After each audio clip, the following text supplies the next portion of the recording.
ধ্বনি বিপর্যয়, অর্থাৎ কোনো একটি শব্দকে অতি দ্রুত এবং অতি সহজে উচ্চারণ করার জন্য শুধু বর্ণটা জায়গা পরিবর্তন করবে, জাস্ট বর্ণটা জায়গা পরিবর্তন করবে, নতুন করে কোনো বর্ণ আসবেও না, নতুন করে কোনো বর্ণ এখান থেকে চলেও যাবে না।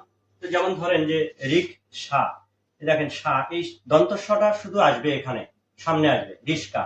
পি সাচ, সেখানে চটা আসবে এখানে, কিন্তু কার কিন্তু এই চর সাথে থাকবে, যেটা আসবে সেটার সাথে থাকবে পিচাস।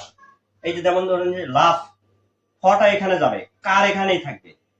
হাল, তল আর, রটা এখানে আসবে, দেখেন রটা এখানে গেছে, শুধুমাত্র কার ঠিকই আছে, তর আল।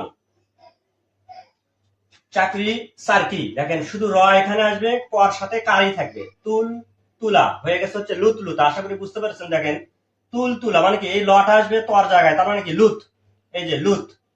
তারপরে কি হবে, এই লটা আবার তর কাছে গেলে হবে লু, ত এখানে যাবে ত আকারে তা, অর্থাৎ কারের কোনো চেঞ্জ হবে না, শুধু বর্ণ চেঞ্জ হবে। এটার নাম হচ্ছে ধ্বনি বিপর্যয়। ধন্যবাদ সবাইকে, আসসালামু আলাইকুম।